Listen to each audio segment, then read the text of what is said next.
What's up, everybody? It's Luke James, not the singer.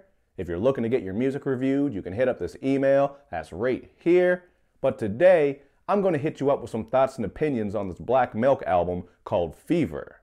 Now, Black Milk is a rapper and producer coming out of Detroit who's been active since the early 2000s. And while I'm not too familiar with his solo work, I am familiar with his name. I've certainly seen him pop up with other artists like Royce da 5'9" and Elzhi, two of my favorite artists. So this is a guy who I definitely shouldn't have been sleeping on. I was for whatever reason. I guess I was just being lazy. But I am glad I finally got into his solo work because this album is some damn flames.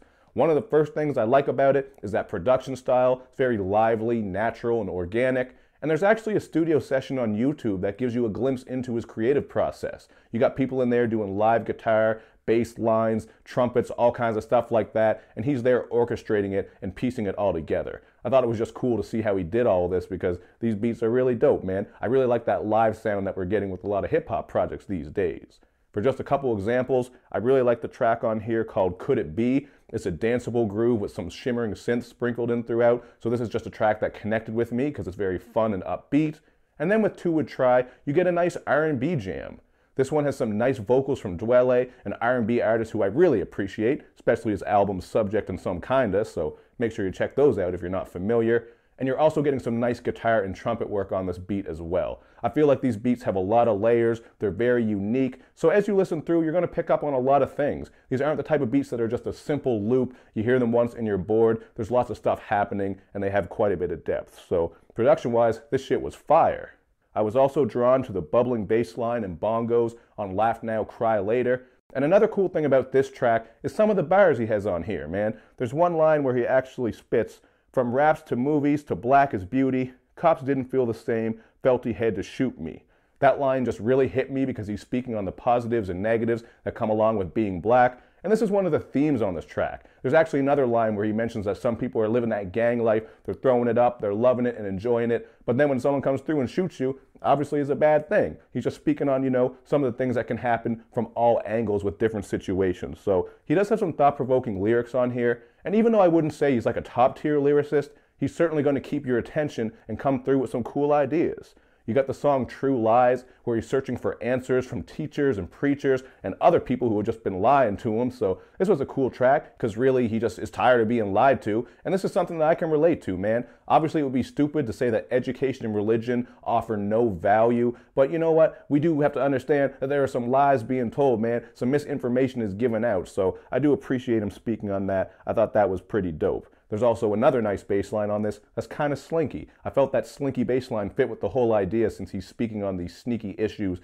that people got going on. So that was a dope track. And another line that stuck out to me comes on the song Drown. He actually spits, "How many apples can spoil a bunch? You just need one, so if you can't stand up, when fellow officers shoot a kid with their hands up, I don't know who we can trust." Obviously, I'm butchering his flow there. He does have some nice flows on this where he actually kind of stops and goes a bit, so it is kind of different. But I did like that line because he's just speaking on the fact that if you're a cop, you're not speaking up for some of the negative shit that's going on within your team, then you really are just as bad and just as guilty. You're just perpetuating some of the violence and negativity that's going on. Whether you're a cop or whether you're in another field, man, you got to keep the shit real and make things better. So I really like that he was coming through with some fun concepts and ideas. You got the song Faux Friend, where he's actually giving you two stories about betrayal. This was another solid track. And there are some other tracks here that are a little bit more basic. They just deal with perseverance, drive, passion. You know how it goes, man. Just some come-up stories and putting in for the game. So those tracks, But I Can Be, Will Remain, and You Like to Risk It All / Things Will Never Be,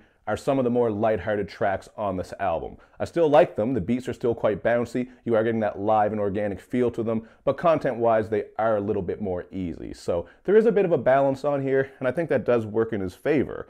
Overall, man, I thought this shit was dope. Like I said, I was sleeping, but I'm going to give this a 4 out of 5.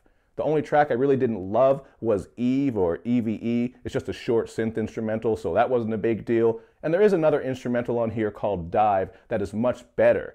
This one actually kind of reminded me of a Quick's Groove. If you know DJ Quick, he always has an instrumental called Quick's Groove, and this had the same type of vibe because of the live instruments coming together. I believe there's some flute in the mix and everything, so production-wise, this shit is fire. There is some nice content and bars, but as I said, man, I think I said earlier, maybe I didn't, but I'm gonna say it now. I wouldn't look at Black Milk as like a top tier lyricist. Like he wasn't blowing me away like Elzai. Not many people are. This certainly isn't a knock on Black Milk. I'm just saying it was a production that really held my attention here. And if the rapping was like a little bit better, I probably would have gone with a high score. Still some good rapping though. Just making that clear. Just saying, you know, I wouldn't say it's like a 4.5 or a 5. That's why, man. Gotta tell you.